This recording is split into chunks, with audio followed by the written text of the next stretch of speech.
Alléluia. Gloire à Jésus. Gloire à Jésus. Que le nom du Seigneur soit béni. C'est une grande responsabilité.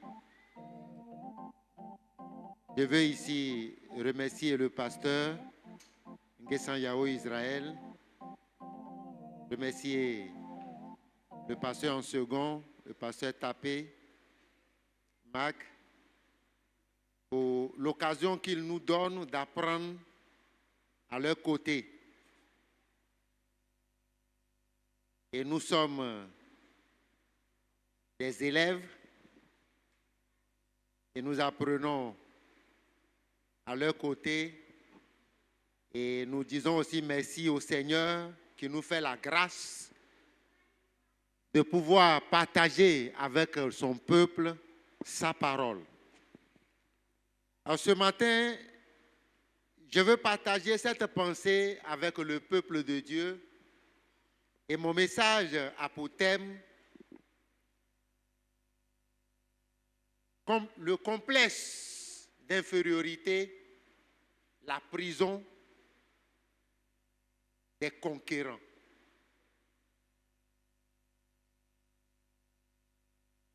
Complexe d'infériorité, la prison des conquérants.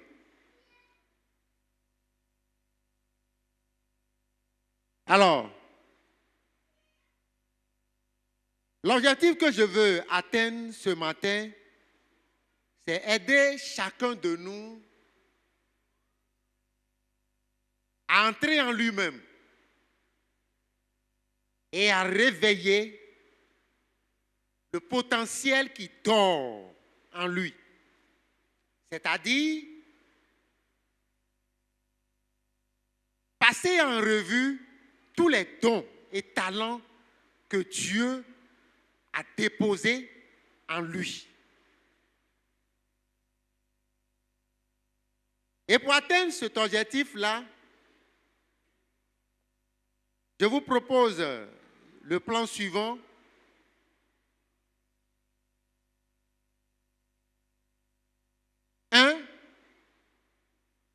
La définition. 2, le problème réel. Ce qui est le complexe d'infériorité. Et puis, 3, que faire pour quitter cette prison-là?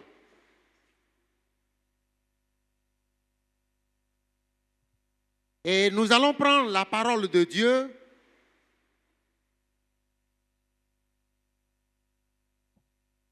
dans le livre des Juges, le chapitre 6. Nous allons voir une histoire qui est mélancolique, une histoire malheureuse et heureuse. Et ce texte nous parle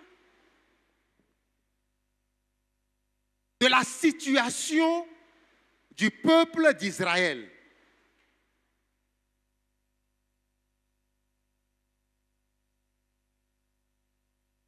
Et nous allons lire la parole de Dieu et ensuite le pasteur va prier pour la prédication.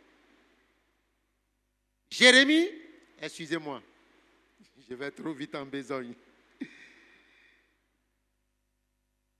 Juge chapitre 6.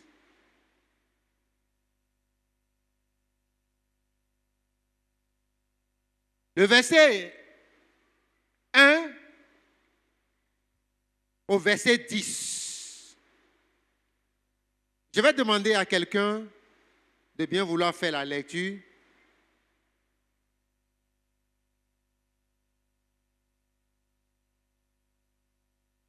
Du verset 1 au verset 10. Bien-aimé Goli, du verset 1 au verset 10,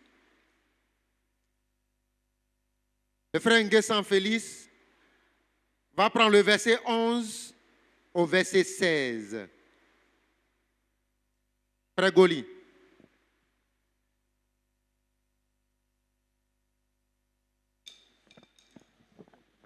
Nous lisons. Les enfants d'Israël firent ce qui déplaît à l'Éternel, et l'Éternel les livra entre les mains de Madian pendant 7 ans. La main de Madian fut puissante contre Israël. Pour échapper à Madian, les enfants d'Israël se retiraient dans les ravins des montagnes, dans les cavernes et sur les rochers fortifiés. Quand Israël avait semé, Madian montait avec Amalek et les fils de l'Orient, et ils marchaient contre lui. Ils campaient en face de lui, détruisaient les productions du pays jusque vers Gaza, et ne laissaient en Israël ni vivre, ni brebis, ni bœufs, ni ânes. Verset 5. Car ils montaient avec leurs troupeaux et leurs tentes. Ils arrivaient comme une multitude de sauterelles. Ils étaient innombrables, eux et leurs chameaux, et ils venaient dans le pays pour le ravager. Israël fut très malheureux à cause de Madian, et les enfants d'Israël crièrent à l'Éternel. Lorsque les enfants d'Israël crièrent à l'Éternel au sujet de Madian, l'Éternel envoya un prophète aux enfants d'Israël. Il leur dit, « Ainsi parle l'Éternel, le Dieu d'Israël. Je vous ai fait monter d'Égypte et je vous ai fait sortir de la maison de servitude. Je vous ai délivré de la main des Égyptiens et de la main de tous ceux qui vous opprimaient. Je les ai chassés devant vous et je vous ai donné leur pays. » Verset 10. Je vous ai dit, je suis l'Éternel, votre Dieu. Vous ne craindrez point les dieux des Amoréens dans les pays desquels vous habitez, mais vous n'avez point écouté ma voix. Verset 11. Puis vint l'ange de l'Éternel, et il s'assit sous le tériphin, le téribinthe, Orphra, qui appartenait à Joab, de la famille d'Abiézer. Gédéon, son fils, battait du froment au pressoir pour le mettre à l'abri de Madian. L'ange de l'Éternel lui apparut et lui dit, « L'Éternel est avec toi, vaillant héros. » Gédéon lui dit, « Ah, mon Seigneur, si l'Éternel est avec toi, avec nous, pourquoi toutes ces choses nous sont-elles arrivées? Et où sont tous ces prodiges que nos pères nous racontent quand ils disent, l'Éternel ne nous a-t-il pas fait monter hors d'Égypte? Maintenant l'Éternel nous abandonne et il nous livre entre les mains de Madian. L'Éternel se tourna vers lui et dit, va avec cette force et délivre Israël de la main de Madian. N'est-ce pas moi qui t'envoie? Gédéon lui dit, ah mon Seigneur, avec quoi délivrerai-je Israël? Voici ma famille est la plus pauvre en Manassé. Je suis le plus petit dans la maison de mon père. Verset 16. L'Éternel lui dit, mais je serai avec toi et tu battras Madian comme un seul homme. Pasteur Tapé.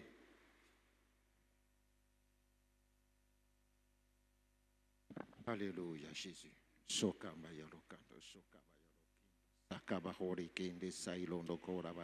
te bénissons, notre Père, notre Dieu, et te rendons toute la gloire.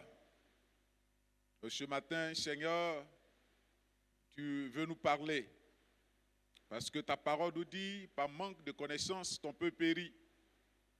Nous voulons ce matin, Seigneur, que tu nous parles, tu nous révèles ce qui est caché. Tu révèles à nous, Seigneur Jésus. C'est pourquoi nous voudrons, Seigneur, te prier pour ton serviteur. Étends ta puissante main sur lui, parce que c'est toi qui as bien voulu que ce soit lui, ce matin, qui s'adresse à nous par ton esprit. Que le Saint-Esprit le dispose et que tout ce qui n'est pas de toi s'éloigne de lui. Nous prions que ce matin, il soit un instrument puissant qui tu vas passer pour bénir ton peuple, Seigneur. Nous avons soif de ta parole. Viens, Seigneur, nous désaltérer avec cette parole pour que nos vies soient bénies. Comble nos vies, Seigneur, de ta parole. Bénis-nous ce matin, parce que nous savons que quand nous venons de ta présence, nous retournons toujours bénis. Nous croyons en cette parole. Bénis, fais silence à tout ce qui ne te glorifie pas. Dispose ce lieu, l'atmosphère soit favorable à cet instant, que nous prions, que le Saint-Esprit se manifeste puissamment et que tout en nous se taise et que Dieu parle à nos cœurs au nom de Jésus-Christ. Amen. Amen. Merci, pasteur. Merci les bien-aimés qui ont fait la lecture. Alors, nous venons donc à la définition. Qu'est-ce que le complexe d'infériorité? C'est un sentiment de dévalorisation vis-à-vis d'autrui. Ou bien une mauvaise opinion de soi-même. Il arrive malheureusement que dans la vie, soit ce sentiment se développe par les paroles que les parents ont pris le temps de dire à leurs enfants, ou les circonstances de la vie. Chez d'autres personnes, lorsque l'échec se présente devant eux dans la vie, ils sont solides, ils sont forts, ils affrontent. Mais malheureusement, la plupart des êtres humains se replient sur eux et disent « Maman, je ne suis pas capable. Je ne peux pas arriver. » Pendant qu'autour de lui, ses semblables avancent. Ils s'affrontent. Et puis lui, il se replie sur lui. Il dit « Moi, je ne peux pas. Je suis trop petit. D'ailleurs, moi, je suis une fille. Dans ma famille, là, nous, on est pauvres. Dans le village ici, là, on n'est pas connus. Ou bien, à l'église ici, là, je ne suis pas connu. Je ne peux rien faire. C'est ça le complexe d'infériorité. Et les autres peuvent. Mais moi, je ne peux pas. Les autres le font et on a la joie de voir les autres faire ce qui est devant nous. Mais nous-mêmes, on se dit qu'on n'est pas capable. Dans l'histoire de la Bible, nous voyons l'exemple de plusieurs personnes qui ont eu ce complexe-là. Certains se sont laissés dominer, mais certains ont eu le courage de prendre la victoire. Il y a beaucoup d'exemples que nous pouvons citer, et je vais sauter à cause du temps. Je prends simplement l'exemple de Jérémie, qui avait entre 17 et 20 ans, quand Dieu l'a choisi pour diriger le peuple. Et là, ce n'est pas peuple, église. Ce n'est pas une assemblée. C'est-à-dire, il a été choisi pour parler à la nation d'Israël. Et au-delà de la nation d'Israël, aux rois qui les entourent, aux autres nations. Il n'avait que 20 ans. 17 ou 20 ans. Il était très jeune. Il a eu cela. Il a traversé, ce sentiment l'a traversé. Et il s'est dit, je suis trop petit. Je ne suis qu'un enfant. Et quand vous lisez Jérémie 1,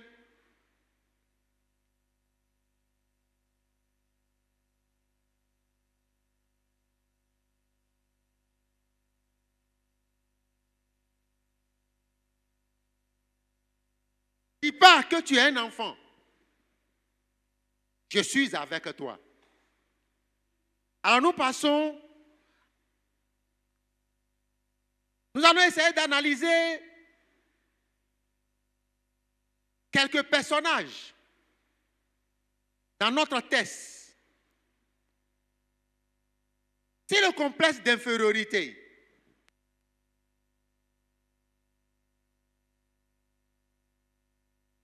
Une mauvaise opinion de soi-même. Ici, dans la parole de Dieu, il est dit dans notre texte que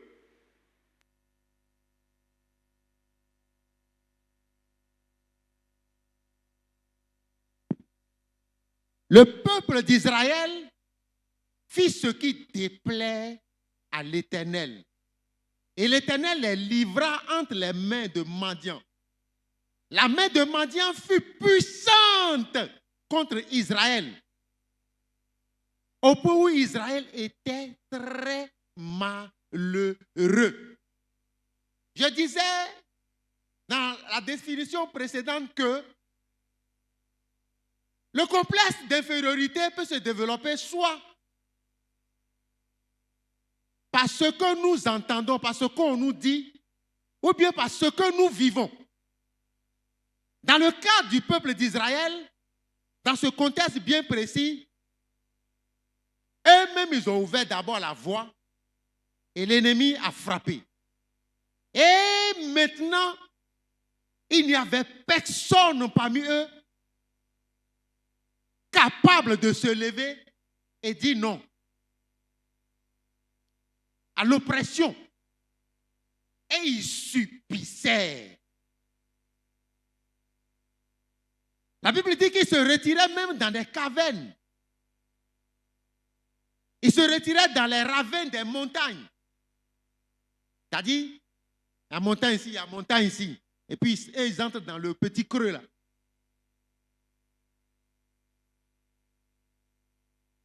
Pour se cacher. Pour échapper à Madian. Mais qui est Madian? Madian, c'est l'un des fils d'Abraham.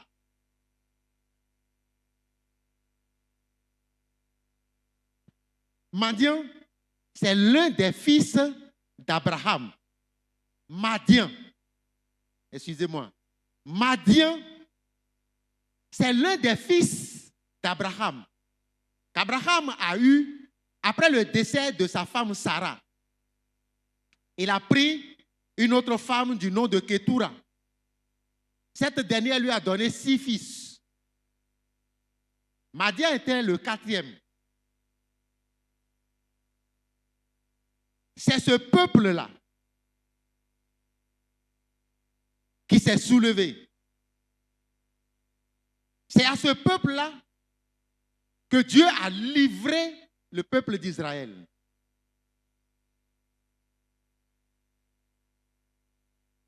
Le temps nous presse, nous n'allons pas entrer dans tous ces détails. Et la Bible nous dit qu'il venait avec Amalek. Et qui est Amalek? Amalek, c'est le petit-fils d'Isaïe. Retenez très bien. Israël, c'est les descendants d'Isaac, fils d'Abraham. Madian est aussi descendant de l'un des fils d'Abraham. Amalek est aussi descendant de l'un des enfants d'Isaac.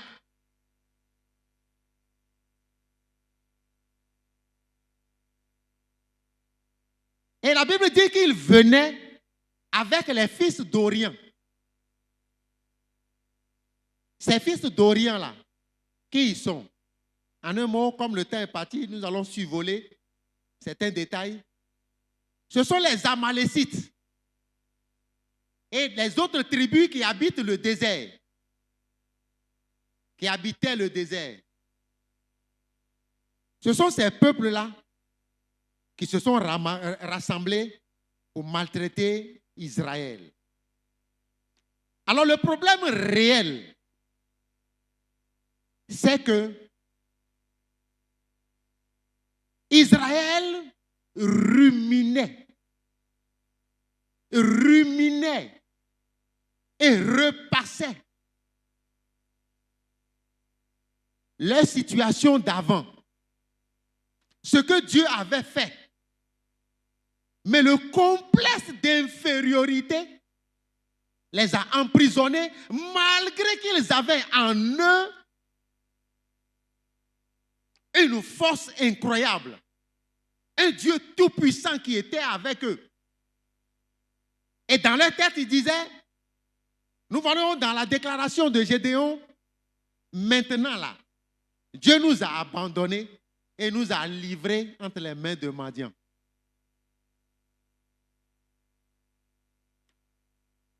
Pourtant, Dieu avait un regard particulier sur ce peuple.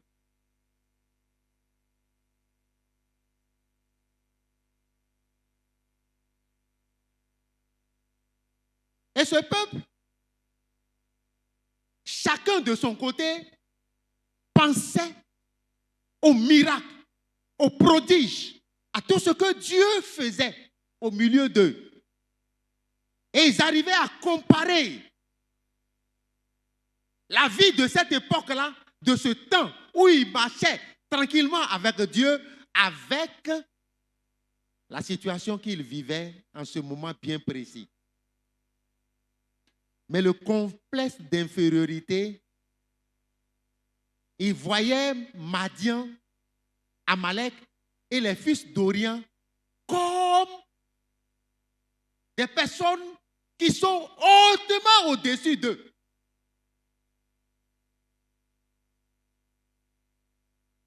Et nous voyons que Gédéon, lorsque Dieu va lui parler,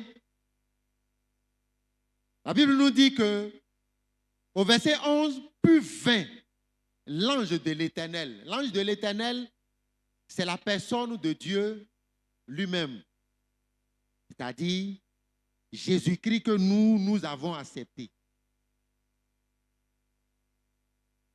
Le Seigneur Jésus que nous avons accepté là. C'est lui qui est appelé ici l'ange de l'Éternel.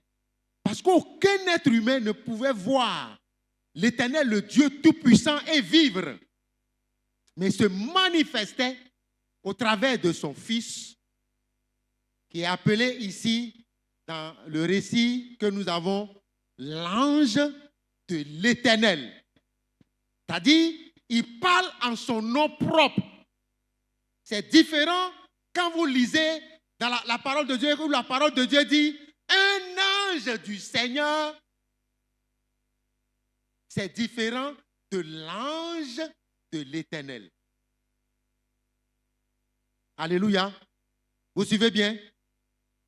Quand dans la parole de Dieu, vous entendez un ange lui est apparu, c'est un ange. C'est-à-dire au service de Dieu. Et au service même des saints. Ils sont présents parmi nous ce matin. Alléluia. Ils sont là. Ces anges au service de Dieu sont présents. Ils sont avec toi dans ta maison. Partout. Où tu vas. Ils sont présents. Parce qu'ils sont au service de Dieu et au service des saints. Soulignez ça bien.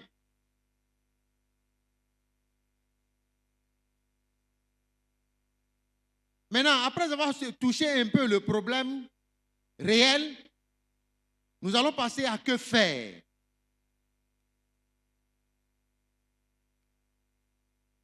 À partir du verset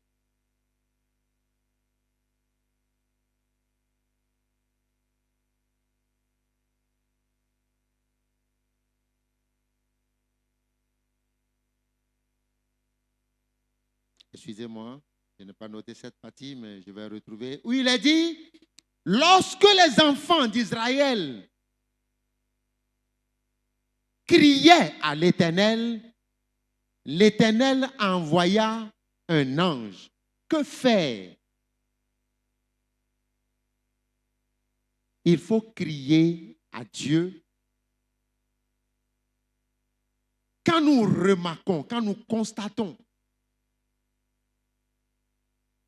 qu'il y a un choix, un changement, ou c'est coincé quelque part, c'est bloqué, je n'arrive pas à avancer, ou bien que quand on appelle, ou bien il y a quelque chose à faire, je me sens inférieur aux autres, ou bien quand je connais un frère, je vais vous donner un peu cette image-là pour que vous saisissiez bien.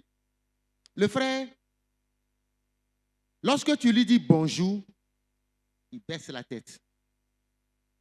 Dans tout ce que tu vas dire, il ne va jamais lever la tête. Et puis quand lui veut parler, il fait comme ça. Il ferme sa bouche. Et un jour, j'ai pris le temps de lui dire, mais frère, pourquoi tu fais ça? Tu ne peux pas lever la tête. Et il va aller en arrière. Pourtant, il était déjà marié. Hein? Il est père de famille. Il va faire un retour en arrière. Ce qui se passait dans sa famille. Comment il avait été traité. Et dans sa famille, quand on appelle quelqu'un, quand il arrive, il doit faire comme ça. Donc pendant tout le temps où les parents parlent, ou bien quelqu'un est en train de lui parler, il doit faire comme ça. Il ne doit pas lever la tête.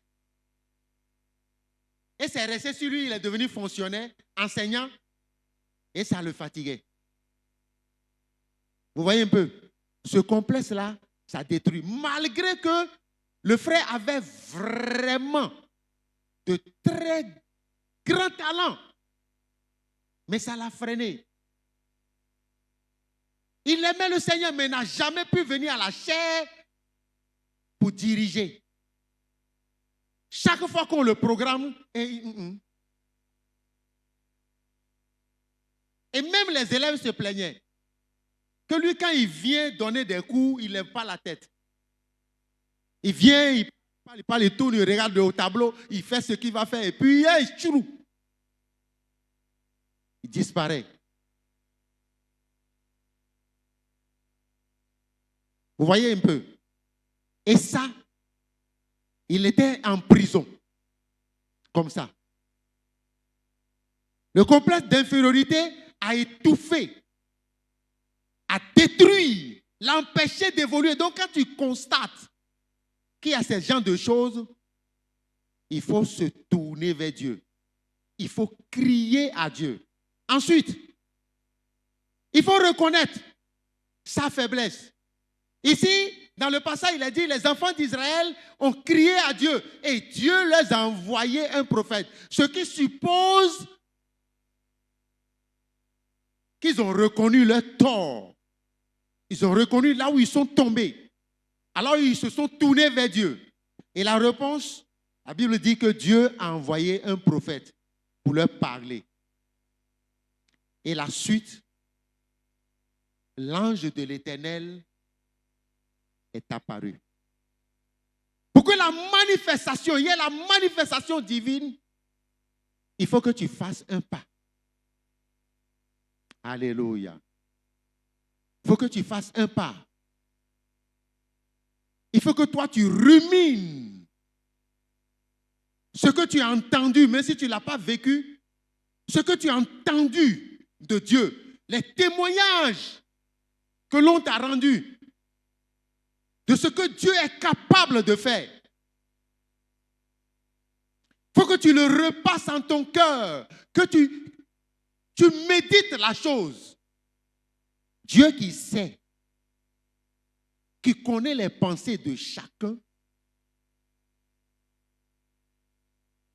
va se révéler à toi. Alléluia. Et nous voyons dans le cas de Gédéon, lorsque l'ange de l'Éternel lui a parlé, il dit, mon Seigneur. Parce que l'ange lui a dit, l'Éternel est avec toi, vaillant héros. Il a rejeté ça tout de suite. Que lui n'est pas vaillant héros et l'Éternel n'est pas avec eux. Vous voyez ce que j'ai retenu, ce que j'ai souligné dans ce passage? Dieu lui dit, l'Éternel est avec toi. Et lui, dans sa réponse, il dit, si l'Éternel est avec nous, Gédéon avait cette disposition de vaillant héros, mais lui-même, le complexe d'infériorité a fait que cela a été étouffé. Parce qu'il avait soif de la délivrance de son peuple. Il en avait gros sur le cœur. Il voulait en finir. Il veut que cela, ça cesse. Voilà ce qu'il faut faire. Que ce soit dans ta famille, dans tes activités, dans ta maison, dans la vie de tes enfants. Si tu constates qu'il y a une anomalie, un non-avancement quelque part, il faut que dans toi-même, en toi-même, là, il y ait cette détermination, ce désir vif. Comme la parole de Dieu le dit, à tes résolutions répondra le succès. Et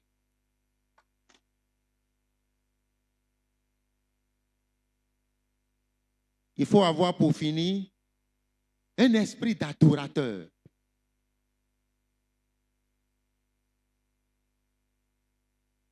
Alléluia. Il faut avoir un esprit d'adorateur. Et un esprit d'adorateur. Et dans ce passage, Gédéon va dire ceci à Dieu. Si j'ai trouvé grâce à tes yeux, attends-moi ici. Il ne faut pas partir, hein? Attends jusqu'à ce que je revienne. Et que je t'apporte une offrande.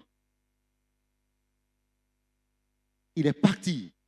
Il a préparé son offrande. Et puis il est venu. Et dans tout ça,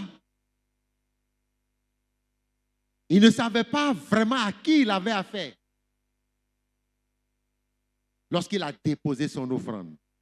Il savait cependant que c'est une manifestation divine. Lorsqu'il a déposé l'offrande, mais il ne connaissait pas à quel degré. Et que l'ange a avancé l'extrémité de son bâton, a touché l'offrande. La Bible dit que le feu, un feu est sorti du rocher, a consumé l'offrande et l'ange a disparu. Si vous lisez la suite, vous allez voir que cette manifestation va s'éterniser.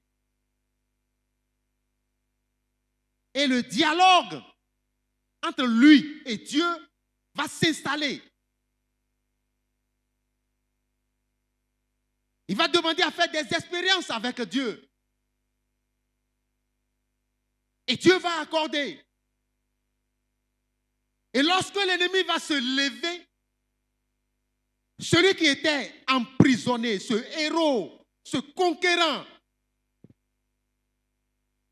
lorsqu'il a reçu la visitation divine et qu'il a brisé les chaînes de qui le tenaient dans cette prison, qu'il a brisé les murs de cette prison, quand l'ennemi va se présenter,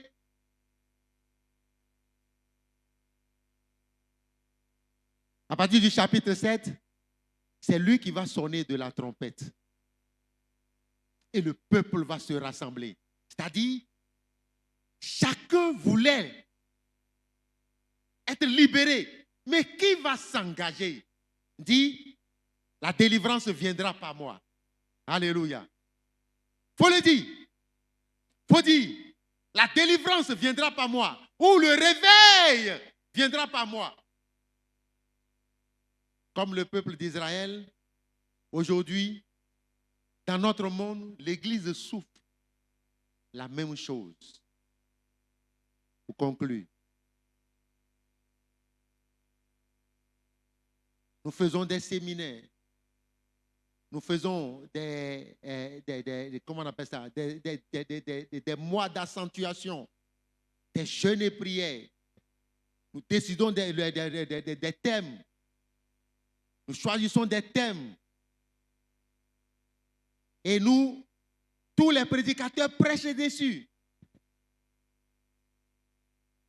Chacun de nous est conscient que nous nous sommes éloignés de nos fondamentaux, que l'Église s'est éloignée de ses fondamentaux. Mais personne comme Gédéon ne s'élève. Chacun reste enfermé dans cette prison de complexe d'infériorité. Je ne suis pas pasteur, je ne suis pas responsable. Moi-même là, c'est maintenant que je me suis converti. Moi-même, j'ai trop honte. Je ne peux pas parler de Jésus à quelqu'un. Je ne peux même pas prier même. Si je prie et puis la personne n'est pas guérie, quelle honte. Pourtant, Dieu a tout mis en toi. Tu portes son nom. Il dit, si tu prêches Jésus, tu ouvres la bouche que tu parles de Jésus là, qu'est-ce que ça va t'enlever? Maintenant, si quelqu'un est malade, que tu demandes à prier, que tu as prié, que la personne n'est pas guérie là, ça fait quoi? C'est toi qui guéris? Si c'est comme ça, docteur Yahou, si c'est comme ça là, tu ne vas pas te lever tous les matins et puis aller au travail? Elle allait s'asseoir, il n'allait pas avoir des hôpitaux ni des docteurs dans le monde.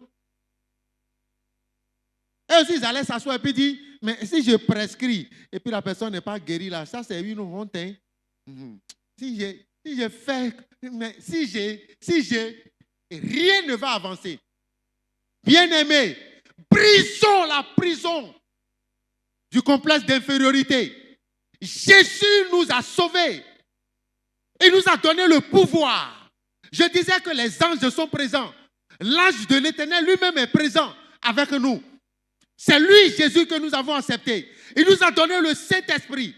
Cessons de nous voir petits. Cessons de nous voir incapables. Parce que Dieu a mis en chacun quelque chose pour l'avancement de son œuvre. Dieu a mis en chacun de nous quelque chose pour l'avancement de son œuvre. Que chacun donc s'élève et que l'œuvre de Dieu puisse avancer. Que le Seigneur nous bénisse. Je vais m'arrêter là et laisser les autres points parce que le temps nous a rattrapés. L'essentiel est dit. La parole de Dieu, dans une prédication, on ne peut pas tout dire. Le Saint-Esprit fera le reste parce qu'il est en chacun de nous. Il va réveiller l'esprit de chacun. Il va aider chacun lorsque chacun va se mettre à méditer ce test-là, à sonder, il va révéler à chacun ce que je n'ai pas pu dire. Parce qu'il a promis, il a dit quand le Saint-Esprit viendra, il va nous enseigner toutes choses. Il va nous rappeler même ce que lui, le Jésus, il nous a laissé comme enseignement. Je vous prie de bien vouloir vous lever. Et nous allons prier.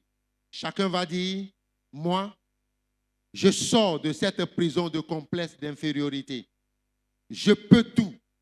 Oui. Comme l'apôtre Paul a dit, je peux tout par celui qui me fortifie. Oui, nous pouvons le faire. Ceux que Dieu a utilisés, ils sont de la même nature que nous.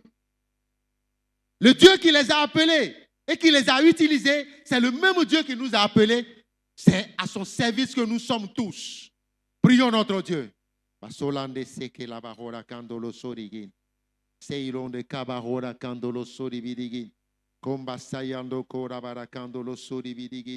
Korabarakando lo sora barakando lo sori birigi. Kombayando lo sori birikando lo koriando lo sori birigi. Rakinda barakoriando lo sora barakan. Korabarakando lo sori birigi. Kori birikando lo sora barakando lo sori birigi. Père éternel, tu nous as aimés. Tu nous as donné ton Fils Jésus.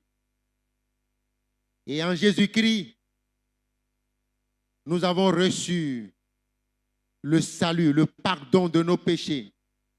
En Jésus, nous avons été libérés. Oui, tu nous as sortis de la servitude. Tu nous as sortis, délivrés des mains de nos oppresseurs. Maintenant, nous t'appartenons.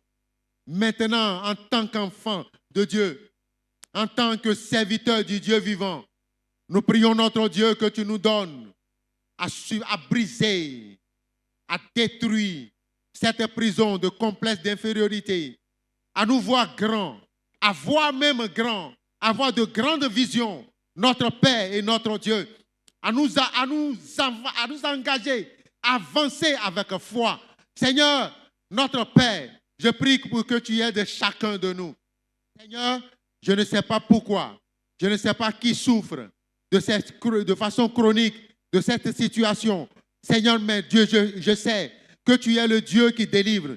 Seigneur notre Dieu, en cet instant, après avoir donné ta parole, Père éternel, je prie, Père éternel, que tu opères ton œuvre, que tu agis, que tu agisses, que tu agis, que tu délivres, notre Dieu, que tu libères, que tu délivres, tu libères, tu délivres, et que Seigneur notre Dieu, chacun ait du zèle, notre Père et notre Dieu. Pasteur Tapé va prier pour le peuple. Nous restons debout, le pasteur va prier pour nous. Gloire à toi. Merci Seigneur. Alléluia. Bien-aimés, Dieu veut nous dire ce matin qu'en nous, il y a un champion que nous devons laisser pousser. Il y a un talent à chacun. Il y a un don à chacun. Il y a une puissance en chacun de nous. Nous devons laisser, bien-aimés, pousser ce champion. Nous devons, bien-aimés, laisser Dieu nous utiliser là où il nous a qualifiés. Nous te bénissons et te rendons la gloire ce matin pour cette belle parole. Seigneur, souvent, à cause de certaines situations, nous sommes complexés. Bien vrai que nous sommes capables, mais Seigneur, nous nous trouvons incapables devant certaines situations. Nous voulons ce matin, comme tu l'as dit à Gédéon, vaillant héros, Seigneur, te prier et te présenter nos vies, Seigneur Jésus. Nous savons qu'avec toi, nous pouvons faire de grandes choses, Seigneur. Mais l'ennemi souvent nous dit que nous ne pouvons rien faire. L'ennemi souvent nous intimide, Seigneur Jésus. L'ennemi souvent nous présente, Seigneur, des situations qui sont tellement énormes. Oh Jésus, nous voulons ce matin te prier, te demander de nous aider, Seigneur, à avoir cette mentalité de vainqueur. Avoir cette mentalité de vainqueur. Seigneur, parce qu'avec toi, nous sommes plus que vainqueurs. Ce matin, nous prions que tout ce qui est complexe d'infériorité, qui nous maintient dans des prisons, nous prions ce matin que ce complexe de l'infimité causé par l'ennemi soit vaincu, Seigneur. Ces paroles qui nous rabaissent soient neutralisées ce matin. Au nom de Jésus, réveillons chacun ce feu, cette puissance, ce talent, Seigneur, que tu as mis en chacun. Dis à chacun qu'il est capable, avec toi, d'aller en avant, Seigneur. Ce matin, donne-nous, Seigneur, de prendre conscience de ta présence dans nos vies. Seigneur, tu étais avec Israël, mais Israël ignorait la présence de Dieu à cause de leur état de péché. Ce matin, nous te prions, Seigneur, te demandons de te révéler à nous, Seigneur, et que tout ce qui était à nous, qui pouvait nous disqualifier, nous rabaisser, Seigneur. Faites de nous des pleurnichards, des bébés spirituels. Ce matin, nous prions que ces œuvres-là soient vaincues totalement, que les vies soient libérées, que tes enfants soient plus forts, vainqueurs, triomphateurs, Seigneur, parce que nous sommes des vaillants héros, comme tu l'as dit à Gédéon. Ce matin, bénis cette assemblée et que tout ce qui nous rabaissait, nous prions que tout cela soit vaincu. Que tout ce qui nous intimidait, nous prions que tout cela soit neutralisé. Que tout ce qui nous faisait peur, nous prions que tout cela soit neutralisé. Libère nos vies, libère notre entendement, libère notre conscience. Fais de nous, Seigneur, des triomphateurs, parce qu'avec toi, nous sommes plus que vainqueurs. Ce matin, merci pour ton peuple, merci pour cette assemblée. Bénis ta parole dans nos cœurs.